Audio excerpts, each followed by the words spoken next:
Hello विद्यार्थी मित्रांनो, नमस्कार. आज तुमच्या समोर एक नवीन टॉपिक मी घेऊन येत आहे आणि तो टॉपिक आहे व्हीबीएससी बिल. विद्यार्थी मित्रांनो, आपल्या भारत देशामध्ये शिक्षणाच्या क्षेत्रामध्ये आता खूप मोठे बदल होणार आहे. हायर एज्युकेशन जे आहे आपल्या देशामधलं, त्या हायर एज्युकेशनमध्ये खूप मोठे फंडामेंटल चेंजेस होणार आहे. म्हणजे याच्या आधी जी परिस्थिती होती ती परिस्थिती आता राहणार नाहीये.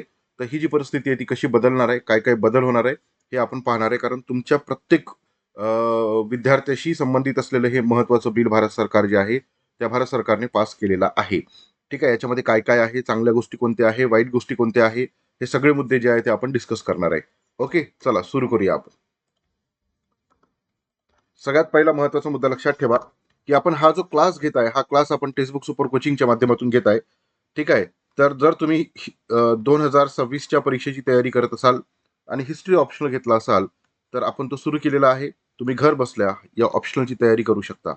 जर 2026च्या राज्यसेवा परीक्षेची तयारी करत असाल, तर नवीन बॅचेस सुरू केलेले आहे. या बॅचमध्ये तुम्हाला घर बसल्या अभ्यास करता येणार आहे. ठीक आहे. तुम्ही गृहिणी आहे, तुम्ही जॉब करत आहे, तुम्ही कॉलेजचे स्टुडंट आहे, काही विषय नाहीये. तुम्ही आल्यानंतरही लेक्चर पाहू शकता. सगळे lecture as it is record असतात. पूर्व आणि मुख्य अशा दोन्ही परीक्षांसाठी आपण ही बॅच जी आहे ती सुरू केलेली आहे. आणि जर तुम्ही कंबाईन परीक्षेची तयारी करत असाल, तरी प्रिलिम आणि मेन्सच्या बॅचेस आपल्याकडे आहे. आपला हा मोबाईल नंबर आहे 9307814586. तर या नंबरवर तुम्ही मला मेसेज करू शकता. ठीक आहे, एनरोल करण्यासाठी. ओके, चला बघा. व्हीबीएसए बिल, विकसित भारत शिक्षा अभिष्ठान नावाचं जे बिल आहे ते भारत देशाने किंवा भारत देशाच्या केंद्र सरकारने पास केलेलं आहे. ठीक आहे. आणि हे जे बिल आहे ते बेसिकली युनिव्हर्सिटी जे आहे आपल्या देशातल्या त्या युनिव्हर्सिटीसाठी आहे. ठीक आहे. हे आपल्या देशाचे शिक्षा मंत्री आहे ज्यांचं नाव आहे धर्मेंद्र प्रधान. यांनी हा जो मुद्दा आहे तो मांडलेला आहे 2025 मध्ये. भारत सरकारच्या केंद्रीय मंत्रिमंडळाने विकसित भारत शिक्षण अधीक्षण विधेयक 2025 हे HECI बिल म्हणून मांडलेले आहे. ठीक आहे. या विधेयकास मंजुरी देण्यात आलेली आहे. याचा उद्देश काय आहे? याचा उद्देश आहे उच्च शिक्षणाच्या नियामक चौकटीचे सुलभीकरण करणे. आता आपल्या देशामध्ये उच्च शिक्षण जे आहे ते हँडल करणाऱ्या अनेक बॉडीज आहे. ठीक आहे. ज्याच्यामध्ये युजीसी आहे. ठीक आहे. युजीसीची जी ती काय करते, युजीसी ग्रँट देण्याचं काम करत असते सरकारला. ठीक आहे. त्यानंतर वेगवेगळ्या एज्युकेशनसाठी, मेडिकल एज्युकेशनसाठी वेगळी आहे. ठीक आहे. आर्टच्या एज्युकेशनसाठी वेगळी आहे. तर या सगळ्या बॉडीज ज्या आहे त्या सगळ्या बॉडी एकत्र करणे आणि एकच जी अपेक्स बॉडी आहे ती निर्माण करणे आणि काही मूलभूत जे बदल आहे ते युनिव्हर्सिटीच्या स्ट्रक्चरमध्ये करणे. ठीक आहे. त्यामुळे ही जी बिल आहे ते भारताच्या शिक्षण व्यवस्थेतील सर्वात व्यापक आणि संरचनात्मक बदलांपैकी एक मानले जाते. ठीक आहे. आता या बिलमध्ये नेमकं काय आहे? पहिले मी तुम्हाला सांगणार आहे की नेमकं हे बिल काय आहे, या बिलमध्ये काय आहे, आणि त्यानंतर मी तुम्हाला सांगणार आहे की याचा धोका काय आहे, याचा फायदा काय आहे आणि याचा धोका पण काय आहे. याच्यामुळे कोणाला धोका होणार आहे, तुम्हाला होणार आहे का? ठीक आहे, की तुमच्या खिशाला चोट पोचणार आहे का? सरकारचा उद्देश काय आहे? फॉरेन मधल्या युनिव्हर्सिटी येणार आहे का? हे सगळं आपण याच्यामध्ये डिस्कस करणार आहे. ठीक आहे. मंजूर केलेल्या विधेयकानुसार उच्च शिक्षणासाठी एकसंध केंद्रीय नियामक संस्था स्थापन केल्या जाणार आहे. आधी काय होतं? युजीसी होतं. ठीक आहे. त्यानंतर AICTE होतं. त्यानंतर NCTE होतं. तर हे हे वेगवेगळ्या कामांसाठी वेगवेगळ्या ऑर्गनायझेशन आपल्या देशामध्ये फॉर्म करण्यात आल्या होत्या. आता काय केलं जाणार आहे की ह्या तीनही संस्था ज्या आहेत त्या रद्द केल्या जाणार आहे आणि त्या ठिकाणी एकच अपेक्स बॉडी जी आहे ती एकच अपेक्स संस्था जी आहे ती तयार केल्या जाणार आहे. हा बदल राष्ट्रीय शैक्षणिक धोरण 2020 हे लागू केल्यानंतर केला जात आहे, ज्यामध्ये उच्च शिक्षणामध्ये नियमन, अधिस्वीकृती, निधी पुरवठा आणि शैक्षणिक मानके निश्चित करणे आहे. म्हणजे याचे 4 प्रमुख घटक आहे. पहिलं, नियमन करणे, व्यवस्थित त्याला हँडल करणे.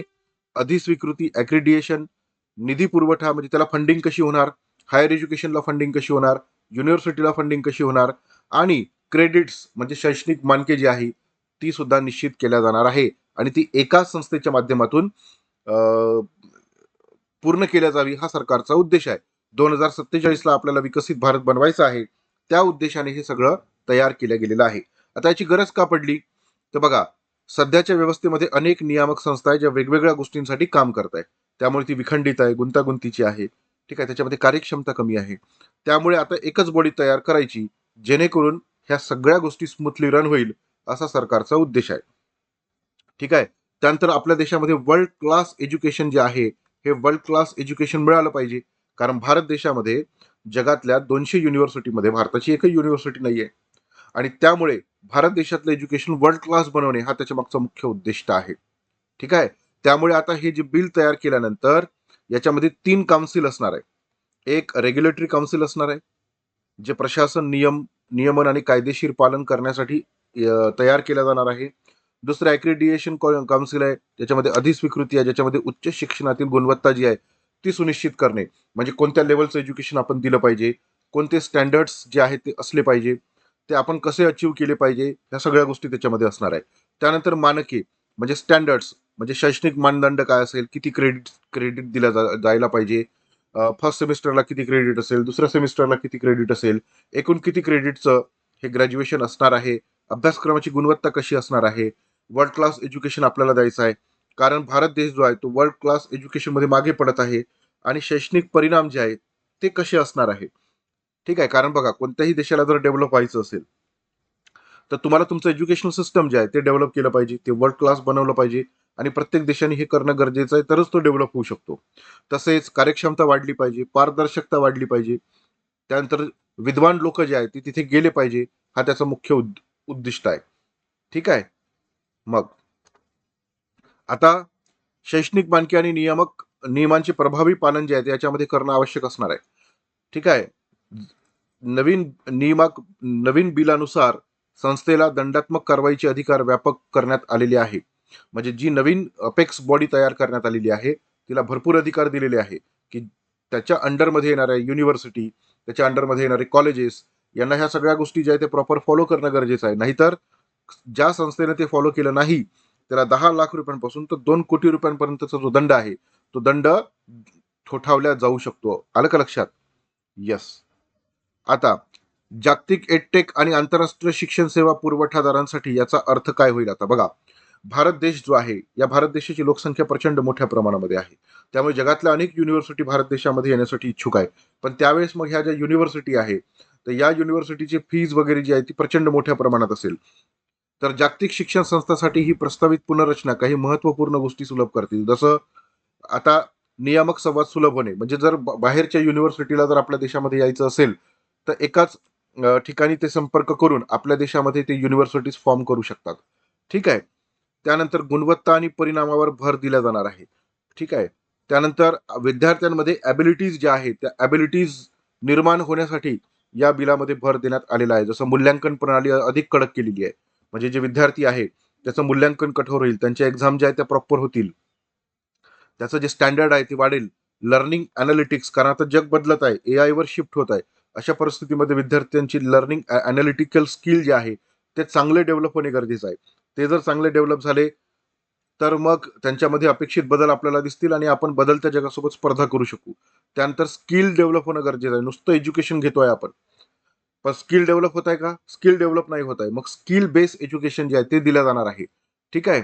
त्यामुळे हे जे बिल आहे हे बिल आपल्या देशामध्ये एज्युकेशन सेक्टरमध्ये खूप मोठ्या प्रमाणात चेंजेस जे आहेत ते घडवून आणणार आहे.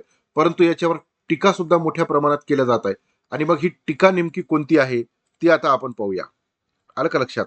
सगळ्यात पहिला महत्वाचा मुद्दा की आपल्या देशामध्ये 29.1% इतकी ग्रॅज्युएट झालेल्या विद्यार्थ्यांमध्ये बेरोजगारी आहे.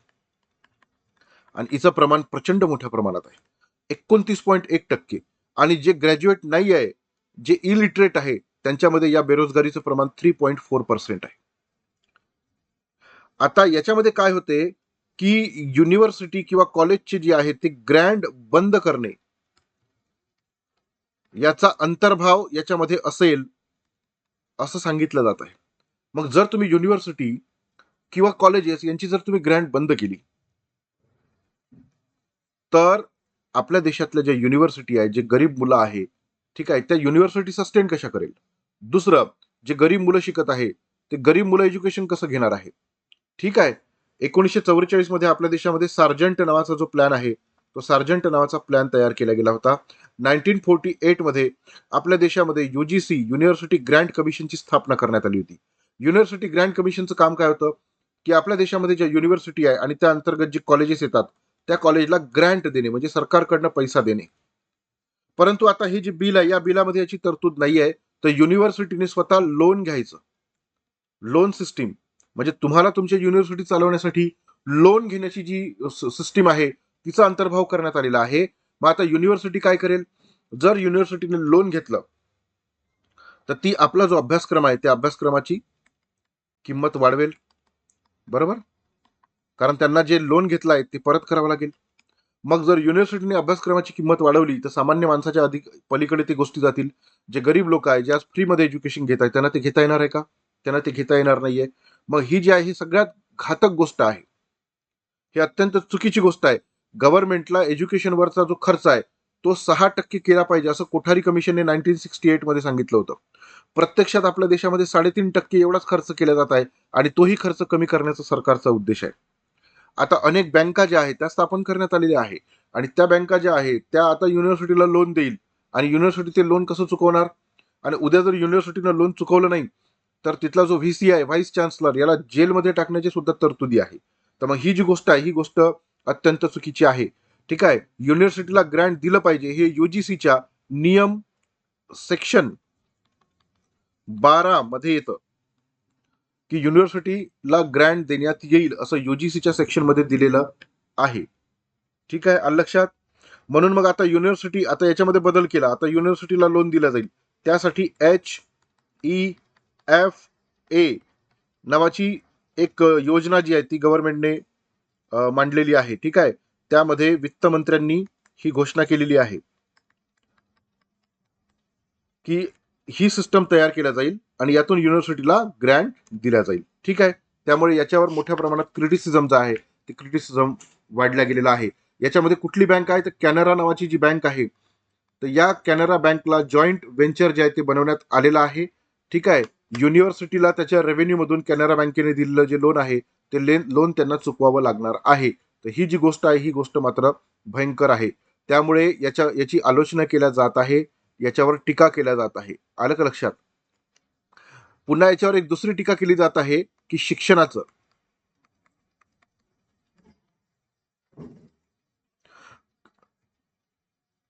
औद्योगिकीकरण केल्या जात आहे. ठीक आहे, एज्युकेशन हे सगळ्यांना फ्री मिळालं पाहिजे. त्याच्यामध्ये शिक्षणाचं कॉर्पोरेटकरण करणे काही अर्थ नाही आहे ना. त्याचं औद्योगिकीकरण जे आहे ते करणं काही गरज नाही. व्यावसायिकरण करणं गरजेचं आहे की शिक्षणाचं? शिक्षण हा व्यवसाय नाहीये, तर शिक्षण ही सेवा आहे. भारत देशातल्या प्रत्येक वर्गातल्या विद्यार्थ्याला चांगलं एज्युकेशन मिळालं पाहिजे. आपल्या देशाच्या कलम 21A नुसार शिक्षण हा मूलभूत हक्क करण्यात आलेला आहे. आणि शिक्षण जर आपण कम्पेअर करतो म्हटलं, अमेरिका सारखा देश आहे किंवा जे स्कॅन्डिनेव्हियन कंट्री आहे त्याच्यामध्ये एज्युकेशन जे आहे ते फ्री दिलं जात आहे. भारत देशामध्ये मात्र आता त्या शिक्षणाचं व्यावसायीकरण केलं जात आहे. त्यामुळे भारत देशाचा जो संघीय ढाचा आहे या संघीय ढाच्याला मोठ्या प्रमाणात ठेस पोहोचण्याची शक्यता जास्त आहे. कारण तुम्ही एकच संस्था तयार केल्या जात आहे, तिथून पूर्ण हुकुमशाही केल्या जाऊ शकते. ओके, भारत हा संघराज्य आहे. प्रत्येक राज्यामध्ये वेगवेगळ्या पद्धतीचं एज्युकेशन जे आहे ते दिल्या जात आहे. आणि अशा परिस्थितीमध्ये जर तुम्ही युनिव्हर्सिटीला कर्ज देत असाल, ठीक आहे, आणि युनिव्हर्सिटी कर्ज घेऊन त्या चालवल्या जात असेल तर मग मात्र ती धोकादायक गोष्ट आहे. कारण युनिव्हर्सिटीला आता कर्जावर जिवंत राहावे लागणार आहे. भारत देशामध्ये 90% जास्त विद्यार्थी जे आहे हे जास्त विद्यार्थी वेगवेगळ्या राज्यातील युनिव्हर्सिटीमध्ये शिकतात. ठीक आहे, राज्य युनिव्हर्सिटीमध्ये शिकतात. याचा अर्थ असा आहे की 90% विद्यार्थी जे आहे ते आता अशा युनिव्हर्सिटीमध्ये शिकतील की जे लोन घेऊन त्या चालवल्या जातील आणि ही अत्यंत धोकादायक गोष्ट आहे. आणि असं जर बिल आलं तर आपल्या देशातील जे ग्रामीण कॉलेज आहे ते ग्रामीण कॉलेज बंद होण्याचा धोका जो आहे तो आपल्या देशामध्ये होणार आहे. आलं का लक्षात? आपल्या देशामध्ये महिला अनएम्प्लॉयमेंट जे आहे ते 76% आहे. किती? 76%. आणि अशा परिस्थितीमध्ये मग जर अशा पद्धतीची रचना तयार केल्या गेली तर ती मात्र आपल्या देशासाठी घातक आहे. जर युनिव्हर्सिटी लोन चुकवू शकली नाही तर व्हाईस चान्सलर जो आहे युनिव्हर्सिटीला त्याला जेलमध्ये जावं लागणार आहे. अशी सुद्धा तरतूद जी आहे ती केली जाणार आहे. ठीक आहे, त्यानंतर भारत देशामध्ये आता ज्या परदेशी युनिव्हर्सिटी आहे या बिलानुसार आता त्या कॅम्पस उघडू शकणार आहे. जर परदेशी युनिव्हर्सिटीने कॅम्पस उघडले तर त्यांची जी फी आहे ती प्रचंड असणार आहे. मग या युनिव्हर्सिटीच्या कॉम्पिटिशनमध्ये आपल्या देशातल्या युनिव्हर्सिटी ज्या आहे त्या टिकणार का? हा सगळ्यात महत्त्वाचा मुद्दा आहे. आणि जर टिकायचं असेल तर यांना सुद्धा फीज वाढवावी लागेल. आणि यांनी जर फीज वाढवली तर शिक्षण आता आपल्या देशामध्ये प्रचंड महाग होणार आहे. आलं लक्षात? Very good. आणि ह्या सर्व गोष्टीवर केंद्र सरकारने जी समिती तयार केलेली आहे, त्या केंद्र सरकारच्या समितीचा निर्णय जो आहे तो निर्णय अंतिम असणार आहे. आणि त्यामुळे एक प्रकारची ही हुकुमशाही आहे का, अशी सुद्धा टीका या बिलावरती केली जात आहे. आलं का लक्षात? आता बघा याच्यावरती उपाय काय आहे, तर युनिव्हर्सिटी ग्रँट कमिशन हे बंद करणे ही अत्यंत चुकीची गोष्ट आहे. या जागी त्याला अधिक मजबूत करणे हा उपाय करायला पाहिजे होता. ठीक आहे.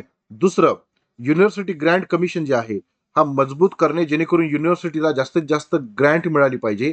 त्यामुळे आपल्या देशामध्ये जे उच्च शिक्षण आहे ते सर्वांच्या आवाक्यात असलं पाहिजे, जेणेकरून ते सर्व घेऊ शकतील. हा त्याच्या मागचा सगळ्यात मोठा उपाय होता. ज्यामध्ये पब्लिक इन्व्हेस्टमेंट वाढवणे हा सुद्धा उपाय होता. हा सुद्धा सरकार करू शकली असती ना, की असती की नाही. परंतु सरकारला शिक्षणावरचा खर्च कमी करायचा आहे. आता युनिव्हर्सिटीला त्यांची जबाबदारी द्यायची आहे, युनिव्हर्सिटी त्यांचा खर्च करत बसेल, हे शिक्षणासाठी धोकादायक गोष्ट आहे. ठीक आहे. त्यामुळे काय होऊ शकते, की त्यामुळे मार्केट ड्रिव्हन एज्युकेशन जे आहे ते देणं गरजेचं आहे का? हो, ते देणं गरजेचं आहे ना. पण परंतु आपल्या देशामध्ये असे काही कोर्सेस आहेत की जसं संस्कृत आहे, मराठी भाषेचे कोर्सेस आहे, ह्युमॅनिटीजचे कोर्सेस आहे. तर हे व्यावसायिक कोर्स नाही आहे, तर ते व्यक्ती इंटरेस्टसाठी करतो. मग त्याची फी जर तुम्ही प्रचंड मोठ्या प्रमाणात ठेवली तर ती फी भरू शकणार आहे का सामान्य माणूस? नाही भरू शकणार आहे. मग अशा परिस्थितीमध्ये हे जे कोर्सेस आहे या कोर्सेस बंद होऊन जातील. त्याला ऍडमिशन कोण घेईल?